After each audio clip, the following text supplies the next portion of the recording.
এই ভিডিওতে আমি নৱম শ্ৰেণী ত্ৰিভুজ পাঠৰ এক্সাৰসাইজ 7.2 কোৱেশ্চন নাম্বাৰ 1 টু সমাধান কৰিম। কোৱেশ্চনটো বুজাৰ আগতে আমি চিত্ৰটো অংকন কৰি লওঁ আৰু চিত্ৰৰ সৈতে একেলগে আমি কোৱেশ্চনটো বুজি যাম। প্ৰথম ইয়াত কি কৈছে যে এটা সমদ্বিবাহু ত্ৰিভুজ, প্ৰথমতে আমি এটা সমদ্বিবাহু ত্ৰিভুজ অংকন কৰি লওঁ। যিকোনো এটা ত্ৰিভুজ অংকন কৰি লৈছো মই। যেতিয়া ইয়াত দুটা বাহু সমান হ'ব তেতিয়া আমি গম পাম যে এটা সমদ্বিবাহু ত্ৰিভুজ। Suppose ABC এটা সমদ্বিবাহু ত্ৰিভুজ, এটো আমাক দিয়া আছে যে এটা সমদ্বিবাহু ত্ৰিভুজ ABC, so ABC এটা সমদ্বিবাহু ত্ৰিভুজ।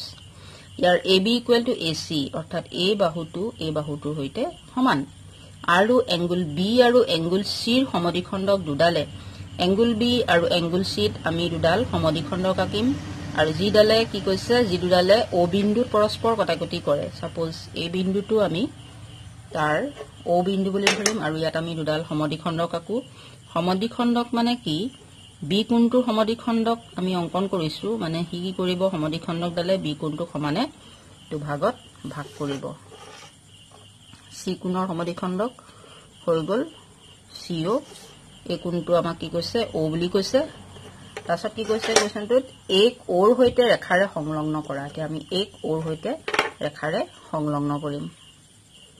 এটো আমি সংলগ্ন কৰিলো। তাছত কোৱেশ্চনটোত আমি কি সমাধান কৰিব লাগে, আমি দেখুৱাব লাগে যে OB equal to OC আৰু 2 নম্বৰ কৈছে AOA এংগুল A সমদ্বিখণ্ডিত কৰে। এতিয়া BO আছিলে আমাৰ এংগুল B,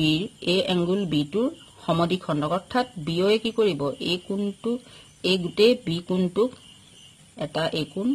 এটো কোণ আৰু এটা এই কোণ, এটো কোণ, এই OBC আৰু OBA এই দুটা কোণত ভাগ কৰিব। ঠিক তেনেদৰে OC এ CO যেটো সমদ্বিখণ্ডক আছিলে CO সমদ্বিখণ্ডকে এই গুটে কোণটোক C কোণটোক ক্ৰমে OCB আৰু ACO এই দুটা কোণত সমানে, এই দুটা কোণ মানে সমান। দিকে আমাক কি দিয়া আছে, এক নম্বৰটো আমি সমাধান কৰি লওঁ। এক নম্বৰটোত আমাক কৈছে যে AB equal to AC, প্ৰথম আমি পাতি লওঁ AB equal to AC, তো আমাক দিয়া আছে AB equal to AC। এটা আমি কি কৰিম, যেহেতু দিয়া আছে আমি লিখি লম। এতিয়া AB বাহু হল এডাল, AB বাহুৰ বিপৰীত কোণ, বিপৰীত কোণ হৈ গল কি, এই গুটে C কোণটো হৈছে AB বাহুৰ বিপৰীত কোণ। গতিকে AB ৰ এগেইনষ্টত আমি কি লিখিব পাৰো, এংগুল ACB, এংগুল ACB এটো আমি লিখিব পাৰো। আৰু AC বাহুৰ বিপৰীত কোণ হৈছে এই এংগুল B টো, গতিকে আমি কি লিখিম ABC, এংগুল ABC, অৰ্থাৎ AB বাহুৰ বিপৰীত কোণ এংগুল ACB, AB ৰ বিপৰীত কোণ হৈছে এটো এংগুল C2, এটোকে আমি ACB বুলি ধৰিছো, আৰু AC বাহুৰ বিপৰীত কোণ এংগুল ABC বা B কোণটো, মাজৰ যেটো কোণ আছে হেতু বুজাইছে। এটা আমি কন্ডিশনটো কি লিখিম, যেহেতু সমান বাহুৰ এটা আমি লিখি লব পাৰো, যেহেতু ত্ৰিভুজৰ সমান বাহুৰ বিপৰীত কোণ, সমান বাহুৰ বিপৰীত কোণ সমান।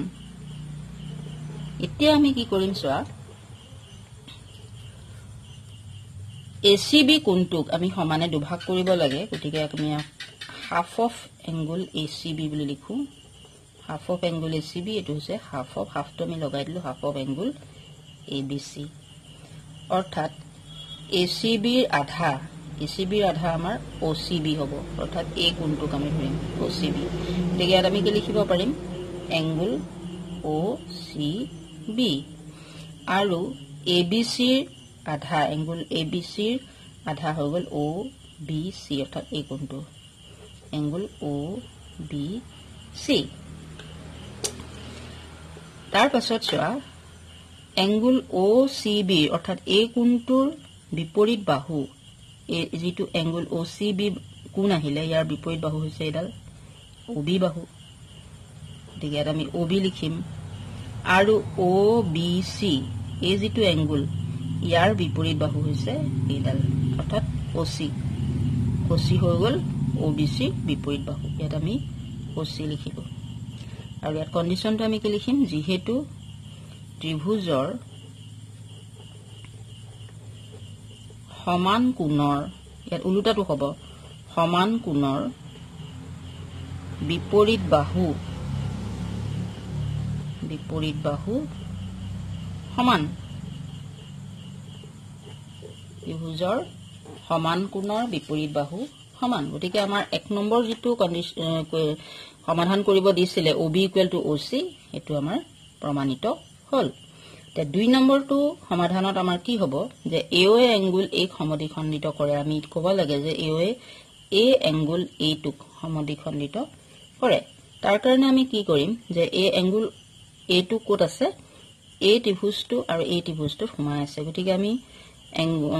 OAB আৰু OAC এই দুটা ত্ৰিভুজ লৈ লম তে নেক্সট আমি লিখিম যে ত্ৰিভুজ OAB আৰু ত্ৰিভুজ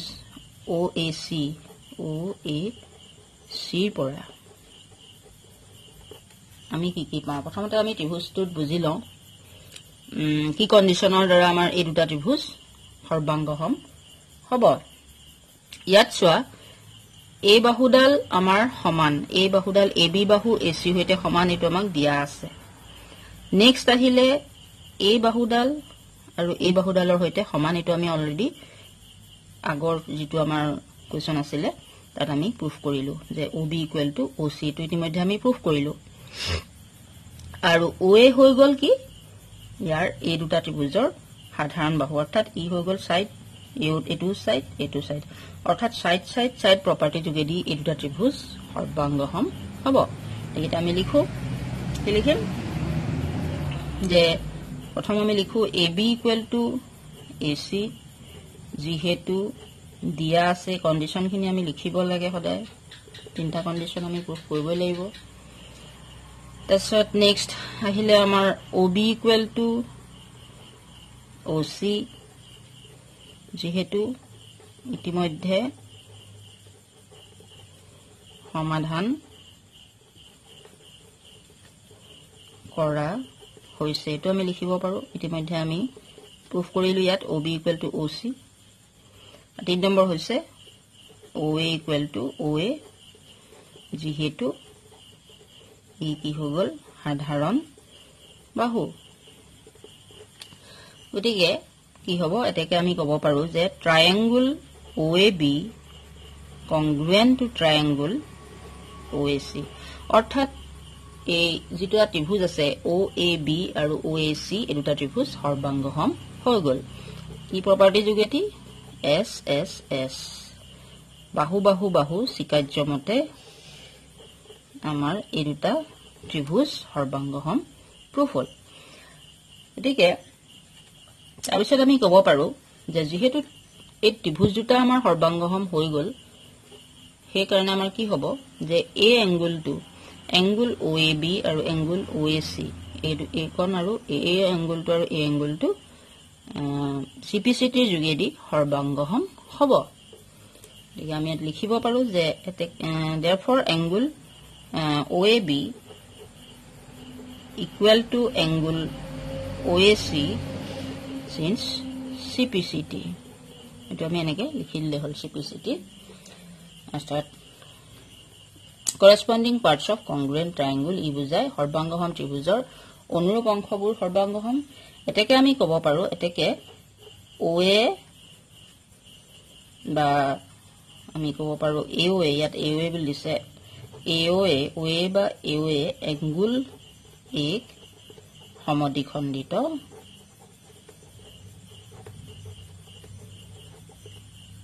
কৰে এটো আমি ক'ব পাৰো গতিকে কোৱেশ্চনটো আমি এই ধৰণে সমাধান কৰিম আপোনালোকে বুজিলা নিশ্চয় থ্যাংক ইউ